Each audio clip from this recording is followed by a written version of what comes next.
ঈসা আলাইহিস সালাম দাজ্জালকে মারার পরে আরেকটা প্রজাতি বের হবে, এর নাম ইয়াজুজ আর মাজুজ। নাম শুনেছেন? এই যে এই সূরার মধ্যেই আছে, এই সূরা কাহফের কথা বললাম না, সূরা কাহফের পিছনের দিকে আছে ইন্না ইয়াজুজ ওয়া মাজুজ মুফসিদুনা ফিল আরদ। যুলকারনাইন বাদশার কথা পড়বেন, তিনি এই যে দেয়াল নির্মাণ করে দিয়েছিলেন লোহা এবং তামা দিয়ে, মনে আছে পড়েছেন? আচ্ছা, এই ইয়াজুজ আর মাজুজ যখন বের হবে পৃথিবীর পানি খেয়ে শেষ করে ফেলে দিবে। এরা এত বেশি হিংস্র হবে যে এদের সাথে লড়াই করার মতো ক্ষমতা কোনো মানুষেরই থাকবে না।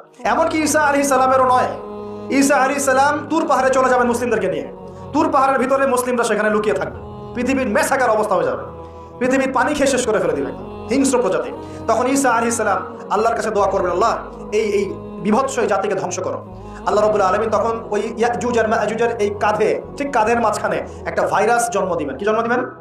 ওই যে বলি না মহামারীর ভাইরাস, অমুক ভাইরাস তমুক ভাইরাস, এই ভাইরাস আরো সামনে আছে বাকি এখন।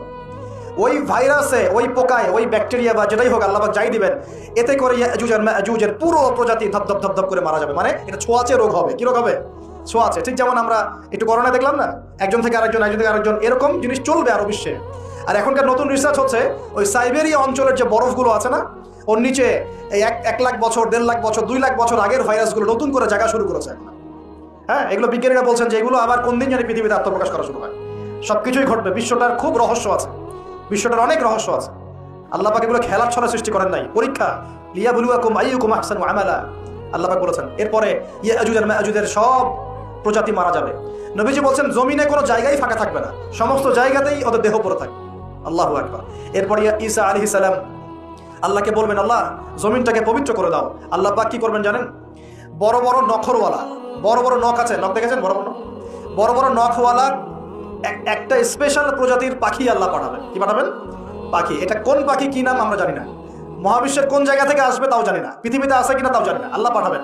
আবাবিল, তয়রুন আবাবিল যখন আল্লাহ পাখি পাঠিয়েছিলেন না, ওয়ারসালা আলাইহিম তয়রুন আবাবিল। আসলে ওই পাখির নাম কিন্তু আবাবিল না, আবাবিল মানে হচ্ছে ঝাঁকে ঝাঁকে। তো ওই পাখি কি আর দেখা গেছে?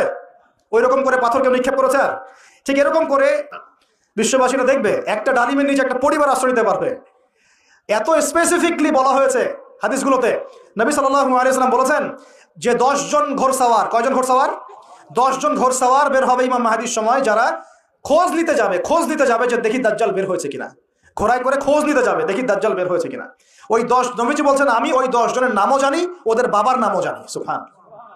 এত স্পেসিফিক জ্ঞান দেওয়া হয়েছে আল্লাহর পক্ষ থেকে নবী সাল্লাল্লাহু আলাইহি ওয়াসাল্লামকে। তার হাদিস থেকে বলছি ডালিমের নিচে পরিবার আশ্রয় নিতে পারবে। তো অনেকে হয়তো হাসবে, কি বলে এটা উল্টা পাল্টা কথা, তাই না? নাস্তিকরা মনে করতে পারে যে হাসবে, আর হাহারি এক দিয়ে রেখে দেবে। এখন মানুষ ফেসবুকের মতো চিন্তা করে, ফেসবুকের মতো হাসে, ফেসবুকের মতো কাঁদে। মানুষ এখন রোবটিক হয়ে গেছে আর কি। ঠিক আছে? আচ্ছা, তো এরপর কি? এরপরে বরকতের এই সময়টা শেষ হয়ে যাবে কখন? যখন মানুষ আবার সেই জেনা, পাপ, শিরিক, কুফর এগুলোতে লিপ্ত হবে। আল্লাহ রাসূল বলছেন এমন একটা মানুষও বাকি থাকবে না, একটা মানুষও না যে খালি লা ইলাহা ইল্লাল্লাহ কালিমাটা পড়তে জানে, এমন একটা মানুষও বাকি থাকবে না। বলেন নাউযুবিল্লাহ। ওরা হবে এই পৃথিবীর সবচেয়ে নিকৃষ্ট মানুষ।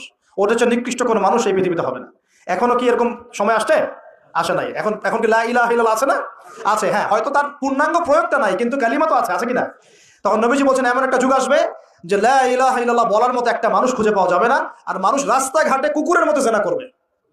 রাস্তাঘাটে কুকুর যেমন সঙ্গম করে না রাস্তাঘাটে, ওই রকম করে মানুষ রাস্তাঘাটে জেনা করবে। ওই সময়ে আল্লাহ রাব্বুল আলামিন পশ্চিম দিক থেকে সূর্য উঠাবেন। কোন দিক থেকে?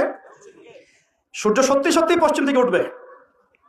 পৃথিবী একদিকে ঘুরছে না এখন, কে জানে আল্লাহ পাক পৃথিবীর ঘূর্ণন থামিয়ে উল্টা দিকে ঘোরাতে পারেন না? অবশ্যই পারেন। আল্লাহ পাকের জন্য এটা খালি বলা কুন ফায়াকুন, হয়ে যাও, ব্যাস। আমি কয়েকদিন আগে রিপোর্ট দেখেছি, পৃথিবীর নিচে কিন্তু আগুনের স্তর আছে, জানেন তো? পৃথিবীর নিচে আগ্নেয়গিরিগুলো আছে। পৃথিবীর ভিতরেও একটা ঘূর্ণন হয়, সেই ঘূর্ণনের দিক পরিবর্তন হচ্ছে দিন দিন, এমনটা রিপোর্ট এসেছে। দেখেন, আপনি ইন্টারনেট ঘাটাঘাটি করেন, দেখেন। আর অনেকে রিপোর্ট করছে যে পৃথিবী আগে যে গতিতে ঘুরতো, এখন পৃথিবীর ঘূর্ণন গতি একটু বেড়ে গেছে। দেখেন রিপোর্ট, দেখেন। ঘূর্ণন গতি বেড়ে যাওয়ার মানে হচ্ছে টাইম দ্রুত পাস করবে। আর শেষ জামানার হাদিস এটাও আছে যে সময় দ্রুত পাস করবে, আছে না? এটা হাদিস আসছে। তো প্রিয় ভাইরা, এই সময় মানুষ খারাপ হওয়া শুরু করার পর এমন খারাপ হবে আল্লাহর নাম নেওয়ার মতো কোনো মানুষ থাকবে না, আল্লাহ আল্লাহ বলার মতো কোনো মানুষ থাকবে না। তখন পশ্চিম দিক থেকে সূর্য উঠবে। কিভাবে কিয়ামত হবে? নবীজি বলছেন একজন ব্যক্তি পানি খাওয়ার জন্য পাত্রটাকে মুখের সামনে নিবে, পানি গিলতে পারবে না, কিয়ামত হয়ে যাবে। নাউযুবিল্লাহ। ইযা ওয়াকাআতিল ওয়াকিআ লাইসা লিওয়াকাআতিহা কাযিবা আল কারিআতু মাল কারিআ ওয়া মা আদরাকা মাল কারিআ। আছে না? আম্মা ইয়াতাসাআলুন আনিন নাবাইল আযীম। কত সূরা আছে কিয়ামত সংক্রান্ত, পড়ে দেখেন। ইযা যুলজিলাতিল আরদু জিলজালাহা ওয়া আখরাজাতিল আরদু আসকালাহা ইযা শামসু কুওয়িরাত ওয়া ইযা নুজুমু কাদারাত। এই সূরাগুলো পড়ে দেখেন। আম্মা পারার শেষ পারাটা যেটা 30 নম্বর পারা, এর সূরাগুলো পড়ে দেখেন। কিয়ামত চোখে দেখতে পারবেন ইনশাআল্লাহ। সিংহায় ফুঁক দেওয়া হবে। আল্লাহ পাকের ফেরেশতার এত ক্ষমতা আল্লাহ দিয়েছেন, একটা ফুয়ে পুরো মহাবিশ্ব ধ্বংস হয়ে যাবে ইনশাআল্লাহ। চারটাখানি কথা নাকি? দ্বিতীয় ফুৎকারে আবার সবাইকে জীবিত করা হবে। এবং এই যে দুনিয়ার জীবনটা আমরা কাটাচ্ছি, এই 30, 40, 50, 60, 100 বছরের জীবন, এই জীবনের এক একটা হিসেব আল্লাহর সামনে দাঁড়িয়ে সেদিন দেওয়া লাগবে। অতএব এই দুনিয়ার জীবনটাতে প্রস্তুতি গ্রহণ করি।